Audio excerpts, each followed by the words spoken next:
You really have a hemorrhoid that large? Yep. That you have to sit at an angle? Pretty big. Oh, hot mics. Sweat Equity Podcast, the #1 comedy business podcast in the world. What? You want some real raw dog talk? What? With some No. pragmatic entrepreneurial advice Nobody wants that. from those who've been there, like a man, Jake the Snake Plumber, Rosenberg, our guest on the show today, 32 years old, simultaneously very young, and the oldest 32-year-old at the same time. Yes. Interesting, but Duality of man. a good interview for those wanting to be an entrepreneur. He keeps it simple. KISS, baby. Stupid. Listen to us on iTunes, Apple Podcasts, Spotify, OnlyFans, Substack, your mom's Sony Walkman. This episode is brought to you by Squarespace, the all-in-one drag-and-drop customizable website creator. Don't need to know code. You can have an online store like sweatequitypod.com/store if you want some fucking awesome tank tops. Yes. I want money. Don't get these WordPress assholes to tell you otherwise. Squarespace is the shiznit. And if you want to get the hookup, holler if you hear me. Hit the link in the episode description. If you don't need to make a website and you want to help the show, go to the merch store on sweatequitypod.com, or you can be our BFFs by subscribing to the pod, throwing that 5-star review, write a little something in there, and share this. Share the show. Please. Why won't you share it? Please. Just share it with someone. Please share the show. You could have done it by now. Please share the show. You turned Eric Italian. I'm Italian. Atati! Boom! What? What about my sweat equity? It's me, about Sweat it. equity. Sweat equity. My sweat equity. My sweat equity.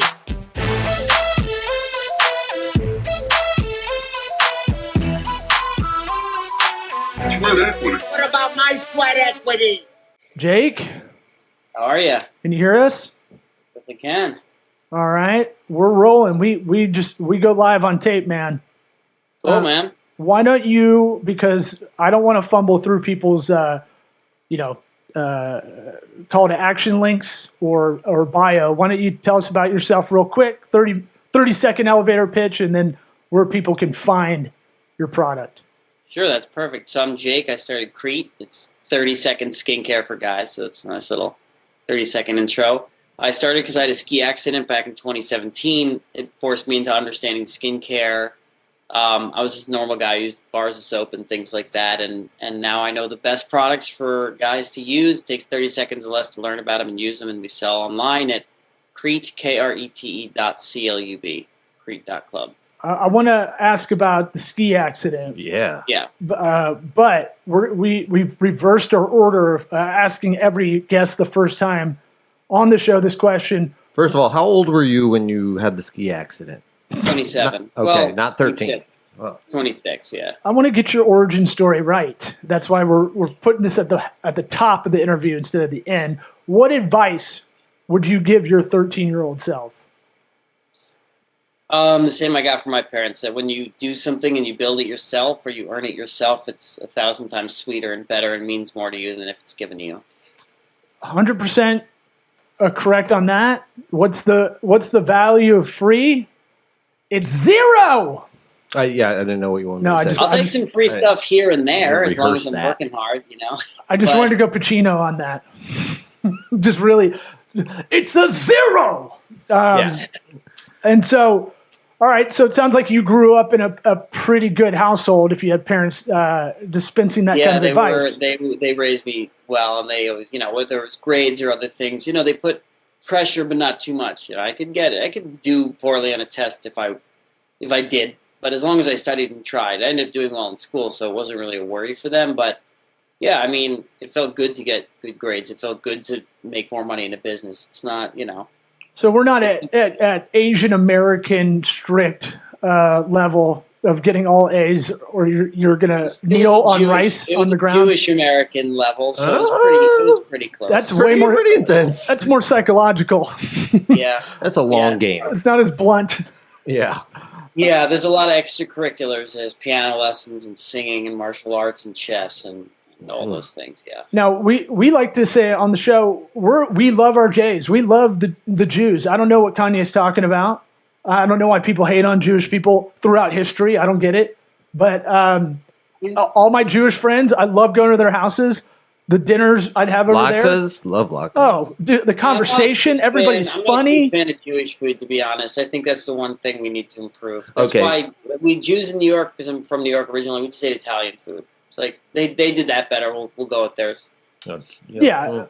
I mean, like gefilte fish can only get you so far. Yeah. And it doesn't sound like you're Orthodox. It's really tough. No, I'm Reform. I had a bar mitzvah, but not very religious. So you're like the Catholic version of Jewish. Like most of my Catholic friends are like, I'm Catholic, and they never go. Catholics I've known in my life have been on the more religious side, to be honest. There's some They're religious about it. I put that spread just like there's some devout Jews friends I have. They go every Friday night. I have those Catholic friends, but for the most part of both, most are like, I'm down with it, and then don't do much of the thing. There's a cultural element to all these things too, and there's community elements. So you don't necessarily have to believe in all the actual tenets of religion to kind of be a part of the community. Yeah, and you're always going, and I'm like, why are you? And you're like, I just like to sit in a quiet place and listen to a guy tell me stuff that maybe I didn't think about. Those guys for me are like Peter Thiel and podcasts and whoever. Sure. Peter Thiel. I have my business people, my business priests I listen to more than anything else. Gary Vaynerchuk. No. Hustle culture. Vaynerchuk. I don't know. It seems like he's pretty good at sounding very busy. Well, he makes money off of the hustle culture that he kind of makes fun of a lot. Yeah. No great excuses. By the way, great interview on the Tim Dillon podcast with Gary V and him. Gary V's actually got a pretty good sense of humor about. Yeah, he does. I mean, that's why, I don't hate him. It's just like, I don't get inspired from that. I want to know, like, the guy in the back room building the things and talk to that guy, not the front-facing guy who's going to tell you about the culture and the spiritual, whatever it is, Yeah. I want to know, like, how to build a thing, not energy and constant hustle and make it an NFT. I love the wrestler aspect to it. I love the showmanship. I don't want to do it personally. I know. We need to just start. You guys watch wrestling growing up? Yeah. We're in Tampa, man. So we're like the wrestling epicenter of the world. All the wrestlers have houses down here, so we're kind of all around it at all times. I used to watch it a lot. I was a WCW guy, Bill Goldberg and Diamond Dallas Page. My people. You're a tad bit younger than us, I believe. We're. Or is it your skin that tells this? Oh, the tale? I'm 32, so what? 32 and a half. You look like you're 21. Yep. I'll take it, man. It must be I grew serum. up Snuka, Bob Snooker. Someone Snuka. I had that. My dad was a big wrestling guy. I don't remember. I just found out my parents secretly watch wrestling every week. To this day? They never told me for 30 years. Are you joking around right now? I swear to God. They watch like Monday Night Raw or SmackDown or one of them. Never told me. Never throughout my childhood. Nary a wrestling event on. And my parents are like, I was trapped at my cousin's wedding. We should become wrestlers, dude. And I was in a car, and they were like, "Oh yeah, we watch wrestling every week." And I was like, "I got the outfits down, right? Yeah, well, personas are down. We're good. We just try to put a little zhuzh on it for you. We felt we needed to be classier than our normal tank tops. Well, you had a hat on, and I was like, "You can't beat me." So right to Jess's closet. This is the nicest white T-shirt I have. I did it for you guys. Oh, that's cool. Well, it's got sleeves. So you went to Penn. You went to Penn. You're a smart dude. Oh. I got a bunch of friends that went there. All very. Everybody I've met from Penn can't say enough good things. Very smart dudes. But realistic Ivy kind of people. Ivy Leaguers? Yeah, it was called the social Ivy because it wasn't, people would work hard, but we'd also go out hard. Philly was an easy city. It was cheap and fake IDs worked. Not that you should do that, but they worked time at least, And so you could just actually have a good time. You could go out and be social. If you're at like Cornell, you're up in the middle of nowhere. You're at Harvard, it's a little too devoid of social whatever. Not completely. You can have fun at those places, but Philly was just was a lot more fun of a school. There were a lot more like normal people and other colleges around that we could have fun at. So you ended up coming out of there studying hard, but also having had fun. And around knuckleheads, like Harvard is in Boston, around a bunch of knuckleheads there. You want to go to the Wawa, get a water, get a hoagie? Wawa? Oh, there's a Wawa like a block from me for a couple of years. You did the Boston accent. No, that's the Philly accent. That's the Philly Jersey. You want to get a water? Oh. My I thought you were trying to do Boston. No. I thought he was trying to do Boston, but then he said Wawa, which is a Philly. Yeah, Jersey. but I was confused because usually they say park the car, and I was like, "Are you trying to do that?" No, I was just saying like Wawa, and then not understanding there's no R there to do. I love schools like University of Chicago's right in the heart of Chicago, like these really big academic tentpole schools that are in the middle of a bunch of knuckleheads.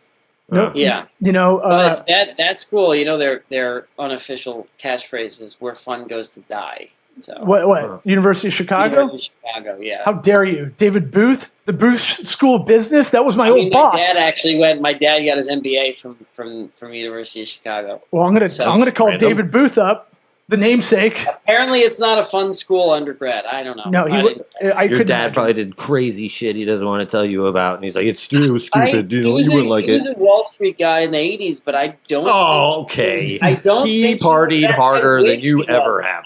Wall Street, eh? I wish he did. Wall Street in the '80s? Yeah. He's like a pretty buttoned-up guy. He is. When he got home, yeah. But it's Wolf of Wall Street. I've asked him bluntly. He said he's seen a lot, but I don't know. We'll see. I'll ask him. Well, someone has to actually do stuff, I guess, in those places. Yeah, the businesses had to operate. Yeah, I find those environments. You got to pry your dad for more of those stories because he's holding back. Like my dad won't tell me. Ask him if he wants to be on a podcast.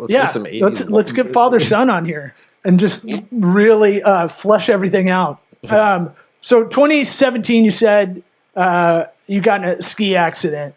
What are we talking? How gnar is this ski accident? I've been a good skier my whole life. So when you do crazy day then you're in the trees, whatever. But like I was actually coming in. I was like the last one out there. It's just a blue. I'm like, hauling ass. I'm just cruising down it.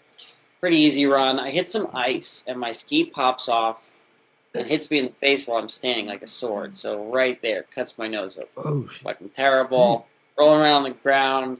I don't know how graphic I'm supposed to get, but very graphic. We're on OnlyFans. You can do whatever you want, man. Cool. Well, it broke my nose in a couple places, including in the back of it, so I was choking on my own blood, which is pretty terrible. Fuck. Yeah, I had my headphone in, so I said, "Hey Siri, call 911," and it worked. Wow. At that point, I was like holding snow on my hands. My hands were getting like frostbite because I couldn't move them, and I couldn't like touch my phone because they were wet. So ski patrol came. I got them to take a picture of me with the thumbs down. There's like blood all over the place. It was a pretty absurd situation. Toboggan down, emergency stitches, fly back to LA, more cosmetic stitches, lasering, microneedling for a year and a half. Have to stay out of the sun. What are you doing work-wise at the time?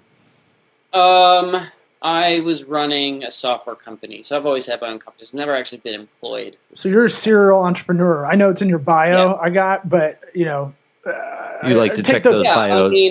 I take them with a grain of salt. Some people are like, I have an Etsy store that sells, turquoise jewelry. You're like, okay. I've had multiple actual businesses. So serial entrepreneur, it either is like, oh wow, that's awesome. You've probably done a couple cool things, or it's, oh, you can't actually execute on anything. You just keep bouncing around, and you can make a nice pitch deck, but nothing ever gets done. And there's more of the latter than there is of the former. Yep. I've actually had a couple companies that were successful, and I am, like I said, 32. I started stuff in college, so I've been doing this for 12, 13, 14 years.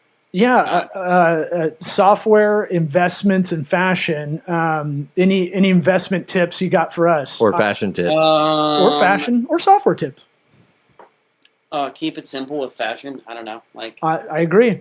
I don't chase trends. Nice suit. I don't wear suits a lot, but like nice suit, a nice shirt that fits you. It's like not hair crazy color, whatever. I don't know. Yeah, your mom's hairnet. What is that you're wearing? I don't know. I don't know what this thing is. It's like an old lady. I thought you were talking about. I actually wear a hairnet because I learned chemistry and produce our stuff. So it was like some of our emails is me in a hairnet. Oh, really? Yeah, okay, so you're in it. You're a tinkerer. You get in there. Absolutely, yeah. I'm I'm there from the second we have a new idea. Let's build it together. Let's get in the lab. Let's do whatever. And then once it gets big enough and we have process, I'll outsource it because I know I can manage that thing because I know about it. Interesting. Yeah. What advice would you give to someone that has a product they're trying to get off the ground, like Krete? Products are a little tricky, right? There's a lot of ways you can go about making them. You can do it your way, which seems like R&D, probably a lot of frustrating, but creative in the ability to create a solution to figure out this product that you can make it work within the cost constraints. But you can go another route. You can get it kind of just labeled and be a branded kind of thing. I mean, look, if you are I get approached by a lot of influencers who want to white label our stuff, and I'm like, no, thank you. Like, we're doing great. You don't get to basically co-opt all of our R&D for now. We might do some co-branding things later, but with sweat equity, fuck yeah, dude, yeah. But this show, essentially, it's like if you're an influencer, you should go and white label stuff because you have a following. You've conquered the marketing element of the funnel, right? So you should just go to somebody that has a product that you like, that your customers will probably like, slap your name on it and get it fulfilled. Because you can just tweet, you can post on Instagram, you can do a TikTok video. If let's say you have millions of followers or a YouTube video or whatever, and you have the marketing done. If you have to do the marketing yourself, you have to start thinking a lot more seriously about unit economics in the funnel and actually running a profitable business, which requires significantly more skills. And the biggest piece of advice that I give to everybody is that you can learn anything on the internet. Yep. I'm not, free, everything. There's a lot of entrepreneur classes, like maybe Founder has a good one. It was like $1,500. That was still very good and I think worth the money. And there's a lot of audiobooks. But for the most part, I taught myself chemistry at a professional level on Google and YouTube. What it took was 2 months of me watching videos and taking notes and learning it and taking the initiative myself. So it took the resource of time and dedication. It didn't take money.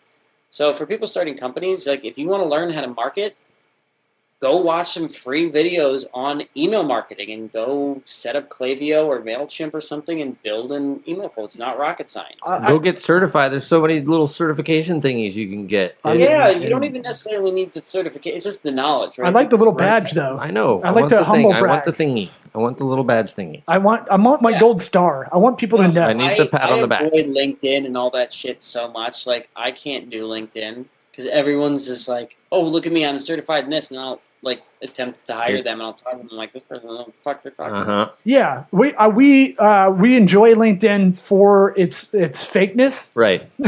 Like a third party observer of LinkedIn. I get a lot of shit from my close family and friends. Or like, you're gonna post some of your stand up jokes on there. I'm like, yeah, that's one job I do. It's being a fucking comedian, right. And that's just another place to put it in a fucking feed of nothingness. I'm doing a thing where I say yes to everybody. Say, to all the garbage. Hey, I'd like to see what you have going on. You want to have a chat? Sure, let's have a chat. Whatever. There was a guy on LinkedIn who cold messaged me a year or two ago, and he was a marketing guy, and he had this top hat on, and he kept saying tip of the hat or top of the hat or something like that. I was just like, that was his beginning, middle, and ending of like every message he sent me, and I was so curious that I actually clicked in, and he was just like a crazy guy. How kooky is he? Yeah. It was so fascinating. Get him on the pod. That was like 2-3 years ago. I was like, I'm done using LinkedIn because we have some advisors and people who are like pretty big in the skincare space. Hold on, let me. It seems like you're at a different stratosphere than most, I would say, at your age, trying to get it going. Yes, one of our advisors was the former chief people officer at Dollar Shave Club. So if I need to find someone, I'm just like, hey, dude, we need a new email person. He goes and finds them. I'm not about to go search on LinkedIn and spend my time and my whatever. It's too much. Well, time is a commodity. It seems like you value that very much. And you go, I'm good over in these sectors. I need to delegate this out to to people that are either going to gobble up that time that I don't want to waste. You probably know the value of your time versus other people. Absolutely. We're outsourcing a lot of things that we previously were doing all of our manufacturing in-house. It's taking too much of my time. So earlier today, we figured out a place to outsource. We outsourced some products and we kept some in-house. So we're doing that. Customer service is getting more automated. That's staying in-house. We do our ads in-house, but I'm hiring more people to do it.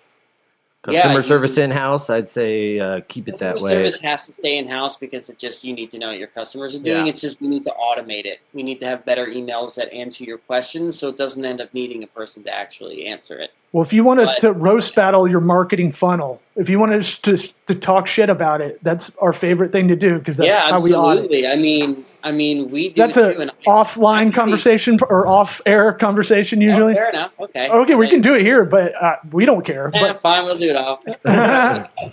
No, I got a feeling it's buttoned up and it is bulletproof. we forget to self-promote ourselves to be able to let us just audit it. We'll do it for fun.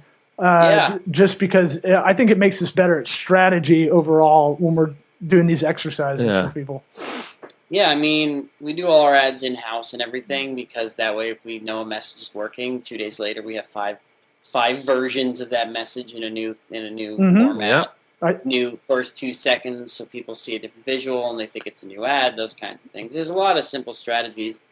But yeah, I mean, it's just a grind. You do it one day at a time and then you have over a week you make your email flows better and then the next week you make your ads better and the next week you start focusing on a new product and a year passes and you're like, oh my God, we are a completely different company. We kind of have that experience every 2 months. We look back and we think, holy shit, our sales are up and our products are more and it's every 2 months we really see a monumental shift forward. That's great. So, yeah, and you have a feeling, but it's a lot. It's a lot of work. People are listening as this episode comes out. There's a Black Friday sale, 41% off. That's an odd number. Off all products. We do that on purpose. That's by design. Yeah. Yeah, I figured as much. We need to know the reasoning. It probably sticks in your head a little bit differently. The average for Black Friday sales is 37%, and we have great margins. So we said, let's do 40, and then I said, no, let's do 41 because it's one more than 40. So if someone else is doing a 40% discount, we'll be one more than them. Huh? Okay, it's not the 3D chess we thought. Pretty straightforward. What was that? It was pretty straightforward. Yeah, it's funny and it's weird. And if we give a weird discount, it makes you think and it makes you remember it. Everyone gives nice round discounts. It's like, well, let's not do that. We give 11, we give 22, we give 33, and now we give 41. Those are our for various things. And you have a 3 product lines, I'd say, right? It's the hydrating facial serum, the hydrating body serum, and the head to toe bundle, which is I'm gonna guess is both. Yeah. It is both. We just launched this as the body serum yesterday. So we were actually a 1-product company until yesterday. Now we're 2. We have concealer coming out in probably March. Could be earlier. It depends. Chinese New Year slows things down and we get the components from Taiwan. So it depends on if they are, shipping or not. We got to get some. We were literally talking Go ahead. about this before the podcast started. Well, you were saying, I need to wear makeup. I do. Start wearing makeup. We have a new camera set up in here, and it's real zoomed in. And I was looking at video of it. I'll tell you this: we're defeminizing the whole thing. It's just a performance skin part. Like if you have a pimple or dark circles, you just do this and it disappears. We're not doing makeup like lipstick and other beauty products. Okay, that was exactly perfect. That's what I needed because I get razor bumps. Is this going to help me? I have one right here. I didn't do it because I thought it would be out of camera, and now I'm calling it out. But I have a couple of red spots around. You can't see them because we're maybe 3 seconds before I turned the camera on. I just did this with it on, and they disappear. It's great. It works if you're on a date and you have a pimple. If you're going to work and you have dark circles, or if you're on Zoom all day, it's a no-brainer. There's certain of these products that women use, but guys should use.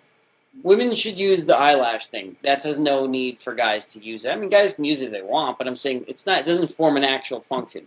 Doing this and not looking as tired is you'll have a different reaction from people that'll be more positive. Yeah, so I use that because that hit the scar on my nose. So that's how I learned about that. Judging by the branding, the website, kind of the 20 minutes we've been talking to you, you're kind of minimalist you want to keep things simple. It seems like if I'm getting a theme, it's kind of just the general catch-all phrase for it. Yeah, I mean, our tagline is 30-second skincare. We want to tell you what our products do, and we want you to use them in 30 seconds or less. Because we know that the value proposition equation to our customers is, what's this product going to do? It's going to make you look younger, better, healthier skin, more confidence. But everyone can say that. Everyone has ads. The denominator Yeah, numerator and denominator. The denominator is how long and how hard is it going to take for me to get there? If it's like, great, you're going to look good, but it's going to take you 6 months and $1 million, like, that's not really compelling. If it's going to take you 30 seconds and $30, like, okay, that's pretty compelling.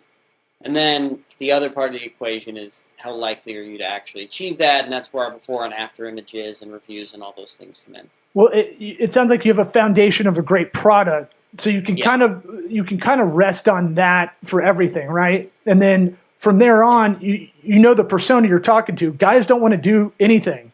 Yes. So No, they don't. 30 The seconds. branding is very guy friendly. Yeah, 30 And seconds when is they great. find We it- give you when they one find- line on the decorations. All right, that's it. You get one line, and we'll make Yeah, it when they diagonal. find And it can be what they diagonal, pay- but that's it. Yeah, we're loyal. I don't know about you, but like your toothpaste. When was the last time you changed brands of toothpaste?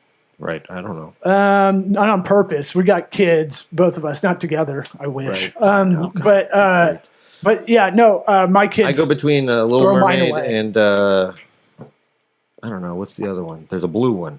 I do the The point of it is usually when guys find a toothpaste, and when they think about that question, they're like, "Oh, I've been using the same toothpaste for 10 years." lifetime value. Yeah. That's the thing. The lifetime value of skincare for guys is like, we have people, we launched our subscriptions in January, who've gotten one bottle a month every single month since January. So they're on bottle 11. I can't even use it that fast. I mean, and it's free free, it's a couple cents, but Good margins. it's amazing. We just have such loyalty. We get no returns because when I formulated these products, I made them the best they could possibly be in this product category. I didn't stop formulating until they were there.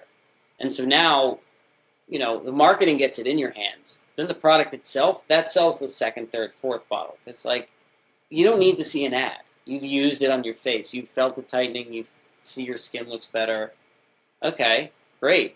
We're done. We've won. You're just going to keep ordering from us. And if it's really good, like an Apple product or a something that actually works in a snake oil kind of industry, right? That is health and personal care. Yeah. Like how many Anything goddamn you rub on your face is. dude? You go to a chick's shower and just how many just fucking different bottles? They shop entirely Two different exfoliators, really?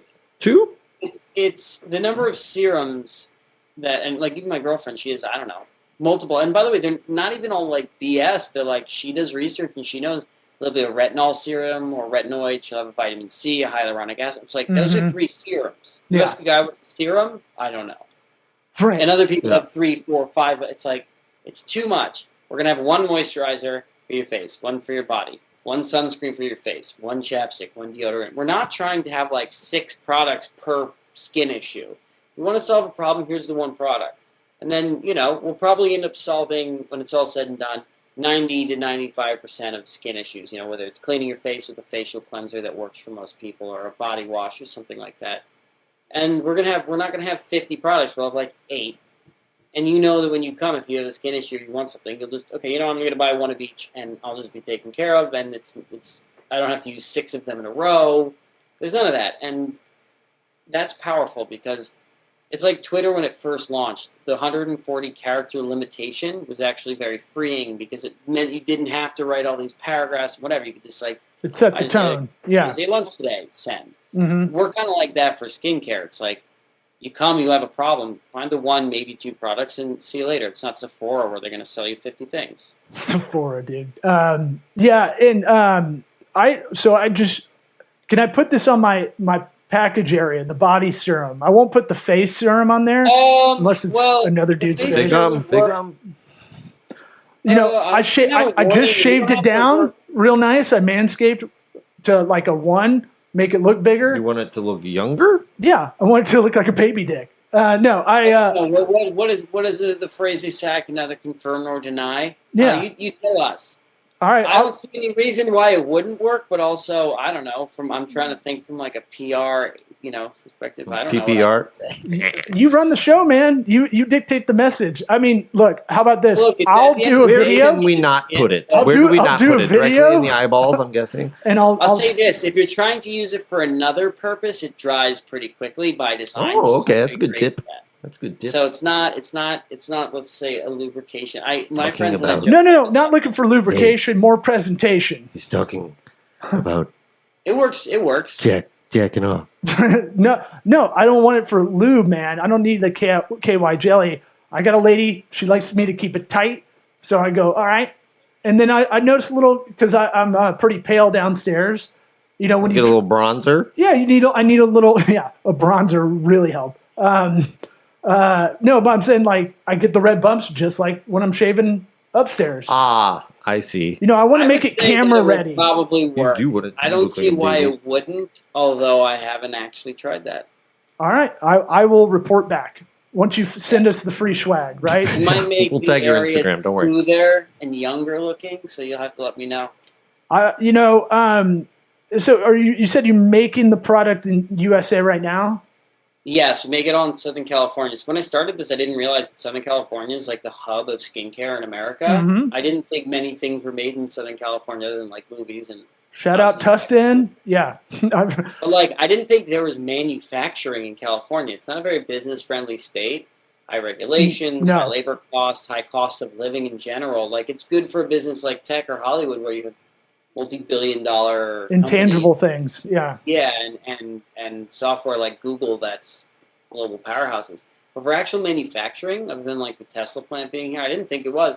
So much skincare is made here because the margins are pretty good and you can automate a lot of the manufacturing. So we make it here. Even the places we're looking to outsource and scale to, they're all an hour from here. Yeah. Well, you got to put made in USA and all this stuff. If I wouldn't I wouldn't do my old boss correct if I didn't throw that out there. We just added proudly formulated and filled in the USA. Oh, man. So I need some. like- I need some red, white, and blue on the. I was I gonna need a say, little make that thing emoji bigger. somewhere. well, we got green. We got green, and for our holidays, you know. Wait, we did Irish? These colors don't run. No, It's almost military green. We got some. Yeah, it's almost, but we didn't really want it to be. We do call the pen, the concealer pen, the camo pen because that tested the best for guys because we didn't want to call it concealer. Yeah, that's pretty badass. Yeah, I like the whole brand world, your brand story, leveraging a need. Nice Yeah, little don't get thing it all confused that. with your vape pen because I would They probably all do line that. up, by the way. So, like all our products, so if you have them in a row, they look really nice, like when sitting in your bathroom. Oh, Little for tinctures. the OCD I'm trying to man. do this by the Oh, camera. okay, I see. I got you. Yeah, and then this one comes in on this side and same kind of thing. That's I cool. liked a couple of other brands that did similar kind of through, like we call it a through line because that's like what it is. Literally. I just thought if you can have your products looking really nice in a row, easier photography, more shareable. Influencers will want to do whatever, more ads will sell more, and So we went A to Z. What can we do to make it a little nicer?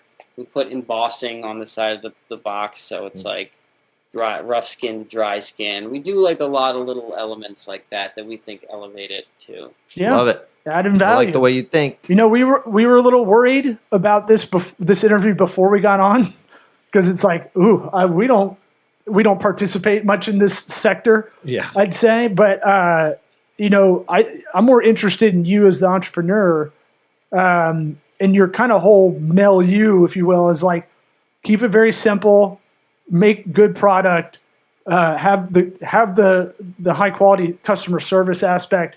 Are you a I perfectionist? mean, yeah, but simply learn chemistry. I mean, Well, you're it's not- autodidactic in that direction, which is Am I a crazy. perfectionist? Yes, but I also know how to hit send. Okay. At some point, you're never gonna get to perfect, so just get as close to it.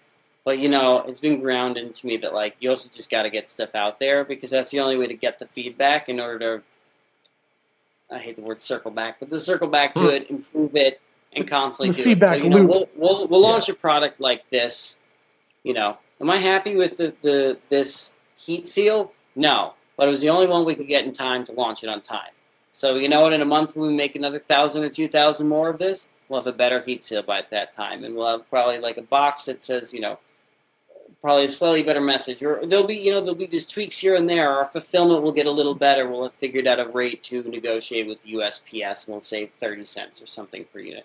It's just you're always improving, but you do have to ship stuff. Well, people think of creative in a product world like Steve Jobs. I was just thinking it'll be funny in 10 years if you are that Steve Jobs kind of guy. It's like the angle needs to be 90 0.5 degrees. Well, actually, I am. That's that's a good thing. I think. You're Like, not. That's, for this, yes. If you've been successful, 41 degrees, yeah. But if you've been successful, then like you've already had 3 huge businesses run well, right? And so at 32, when you get to a point where you're like, just listen to me. Everybody shut up. Well, you don't have to say it after a while. It just people go. I'm right 70% of the time. When it comes to business ideas, I'm right 65 to 70% of the time. And the other 30%, I'm an idiot. Like my ideas, they make no sense. And so I empower my whole team to just be like, yeah, let's not do that. Or maybe this instead. Like my whole team tells me, because that's the way we win. It's like, I can't just have my ideas win.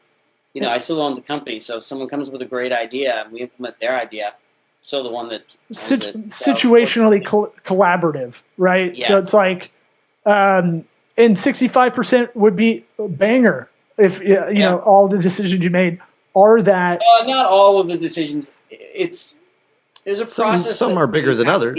Because a lot of people think being an entrepreneur is you just wake up and you can make your own schedule. I could start working at noon. It's like, and then you will have missed 4 hours of stuff you could have gotten done that would have helped yourself. So it's like you trade in a 9 to 5 for a 24/7. Well, yeah, great. You get to decide what to do in that 24/7. It's like, okay. I've been thinking a lot about that. Autonomy is really what everybody wants to get to in a professional career. Usually, I'm not talking entry-level people that want to do that forever. I'm talking about like people who have ambition. Eventually, it really breaks down to autonomy when you get to the thing everybody, I think, wants to do, right? Like, I look at the podcasting world.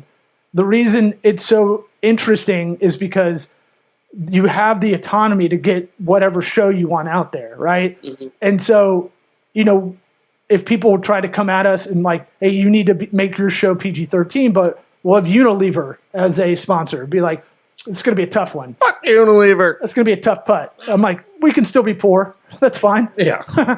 We can't. I don't think we can do that. You'd be 5 minutes. We'd ruin it. To you guys, it's like for me, it's like the same thing. It's like I only have one speed, and that's do everything I can all the time to try to improve this.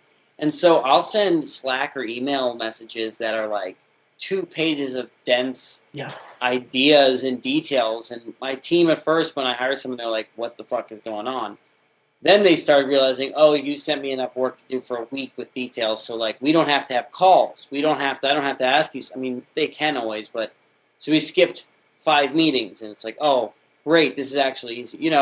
You have your speed and it makes you guys successful in what you do. And if you changed it, it wouldn't be you. You couldn't carry that on for long. Yeah, and that's a good way to, asynchronistically kind of manage away in a bit. But, your ideas are easy. Ideas are like, everybody's pitched you app ideas, right? It's like, okay. More than I can even possibly imagine. Execution's what makes the difference.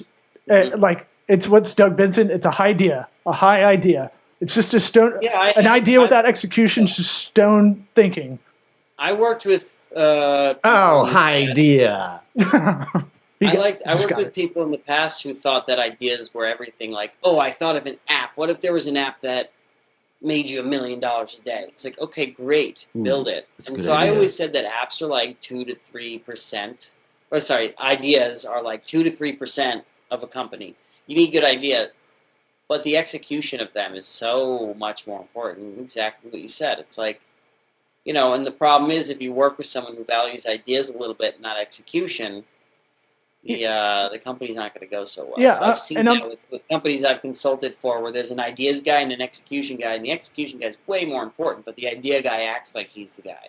Yeah, that's where you get the mock turtleneck, the black mock turtleneck, and cool, specs. Ideas. Look, it doesn't. I don't devalue them if someone wants to pitch an idea to me, but it's like, with the app one especially, because it's died down. You want me to be honest? But I go, does it exist already? Did you do a simple Google search before talking out loud? And if it does exist, why isn't it working? If it doesn't exist, why doesn't it exist? And then that conversation gets me out of all these pitch ideas. I'm like, yeah, that sounds great.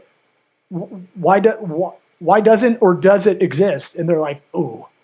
Because if they search that, it might ruin their I know. their idea. It's like the guy in college. There's a dopamine. Here's the thing. There's a dopamine hit. Or Oh, yeah. serotonin. Oh, yeah. I don't know, combination of like, oh my god, this business idea. At this point, I'm so jaded. Where when I'm around a group of friends, and someone's like, oh my god, this idea. I just go like, It'll never work. like You're simultaneously. do you know that if you want to do this, it will be 3 years before you'll see $1 and have fun, like, you know. And someone will say, I have one friend from college who just throws out like these half-baked ideas, and he thinks they're genius. And I'm like, what you're saying would require like manufacturing in a special facility with like FDA approval, and if you want to sell international, I'm just like, Incredible advances in quantum computing. That Dude, haven't happened just yet. like, okay, cool. How about dude. this? A bagel where you fill in the hole, you get more bagel for your buck.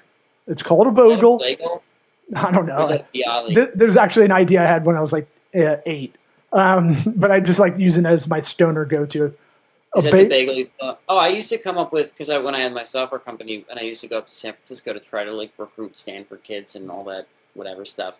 I would just get so annoyed by the like tech pretentiousness and the culture up there that I would just make up a bunch of apps. And one of my favorites up was on the Mumberly. What was it?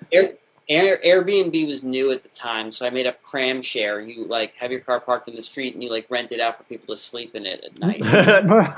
Actually, I kind of love that. you were ahead of your time for San Francisco. And I was like, this is great, and I tried to make them stupid. I told people that my family owned the airspace for the internet in outer space. I can't remember the exact phrasing. So it was the outer net. My family owned the space rights to the internet called the outer net. And people believed me, and I was like, I've got one that's probably going to end this interview. It's like the food service apps, all the delivery ones, but it's for hooking up, for submissive guys. It's called Uber Eats Pussy. nice. Nothing? No sound effect? Nothing? I don't have my thing. Oh, damn. I thought you had the... Oh, damn. All right. Well, we got to leave on a bad note. We'll cut that out in post. No, I will absolutely leave that. By the way, great pun. I stand by that joke. But go to Krete, KRETE.club. You got to, if you're listening on Black Friday weekend, as this episode comes out, 41% off all products. Thanks for coming on. If you're ever in Florida, hit us up. Tampa, you said? We're in Tampa, yeah. Other than Portland, the strip club capital. Yeah, they somehow took our title, but we got the sleazier ones. Right, we're more strip clubby than they are. Way more. 5? Yeah, maybe. What do you want? A steampunk stripper? What do you want? Like Right. chicks with They have a vegan one there called like El Diablo or something. My friend had a bachelor Vegan party strip there. floppy tits? But it was a nerdy bachelor party, so we didn't even go to any. This was years ago, but we found out that was the case. So they have a vegan strip club there. Well, when you grow up here, you get it out of your system before you get to college, so it becomes passé. Right. Fair enough. I went to 7 Seas at 14 years old. Yeah, they're like, you should. This place, you're bad people letting us in there. Sounds like one of the nice West Philly ones that college. I walked in. There's a pregnant lady in the shower. Called it 7 Diseases. Yeah, I had a cast and braces and Umbros on. I couldn't have looked more like a child. Right. But I had a Swisher Sweet in. Umbros to the strip club. All right. Well, thanks for coming on. We'll have to have you back on once you make some more 2-month leaps in this. I